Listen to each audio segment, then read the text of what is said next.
Hi, my name is Tom. I'm with Baltimore County Master Gardeners, and I'm really excited that the Baltimore County Department of Public Works has asked us to talk to you about composting. Compost is the organic matter that is left behind when plants decompose. It is good stuff because it allows us to take garden waste and turn it into something that can be used as a rich amendment for the soil in your garden. It also means that fewer plastic bags are used to cart garden waste away from your curbside. That's a good thing. Clay may not be the best thing for growing veggies and flowers. It's a mess when it rains and turns into a brick when it dries. But if we add compost, the soil will eventually be better at holding water, nutrients, and microorganisms that are good for our plants. We'll be talking about a lot of things today, but you should remember that composting is easy.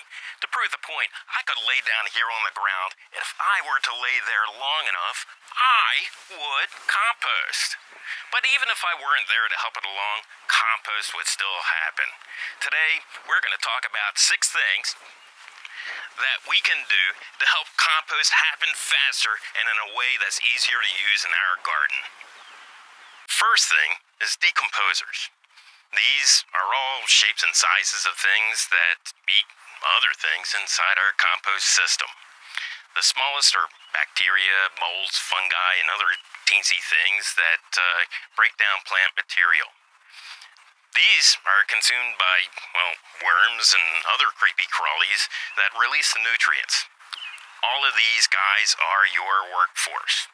They'll do a great job of breaking down your garden waste, and all they ask for are a few amenities to help them to do their job well.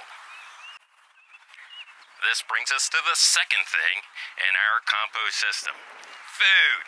Who doesn't get hungry after a hard day's work?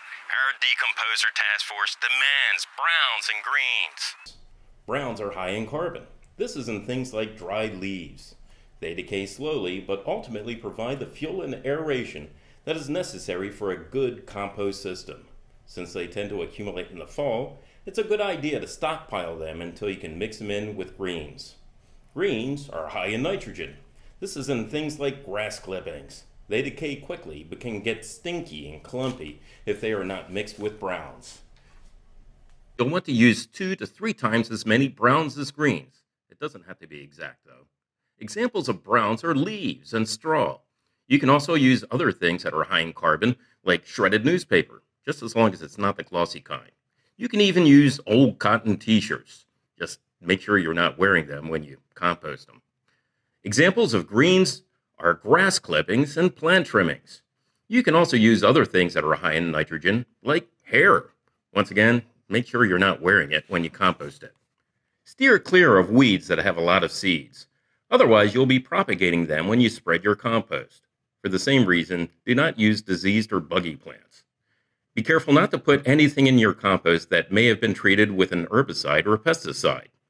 Make sure to check if it came from an outside source, like your neighbor. Do not put pet waste inside your compost. That's unhealthy and just plain icky. Finally, do not put any big chunks of anything in your compost. It may break down, but it'll take forever to do so. When in doubt, chop it up a little first. You can eat without breathing, but only for so long. That's why air is the third thing on our list.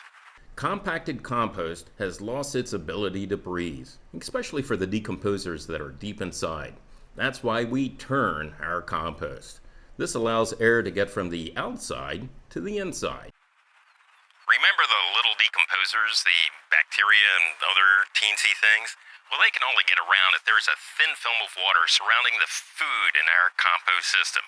That's why water is the 4th thing on our list. It's important to have the right amount, about the consistency of a wrung-out sponge. Too little water will cause bacterial activity to slow or even stop. Too much will reduce the amount of air in the compost. That's bad too. If you think your compost is too dry, add water while turning it. Otherwise, the water will just roll off the top. If you think your compost is too wet, add leaves while turning it. A cold compost system will work, but it may take 2 or 3 years to get usable compost. That is why heat is the 5th item on our list. Active composting occurs in the range of 55 to 160 degrees Fahrenheit. Some bacteria operate at the lower temperatures, but decay will be slow and it will take longer to make compost. This is what happens if you simply add things to the top of a compost pile without mixing them in or turning them. However, if things are just right, these little guys will generate heat. This heat allows different types of bacteria to thrive at even higher temperatures. These are the bacteria that can munch through your compost in a fraction of the time. This is called hot composting. In order for this to work, though, you need to plan ahead and mix one big batch of browns and greens in the right proportion, and then regularly add water in turn to add air. The sixth and final thing is a place for everything to come together. This can be a bin, it can be a pile, it can be any kind of arrangement. That's between you and your decomposer workforce. It's important, though, because it allows you to manage all of the factors that speed up an otherwise slow decay process. You can buy a compost bin, or you can make one of your own, or have both.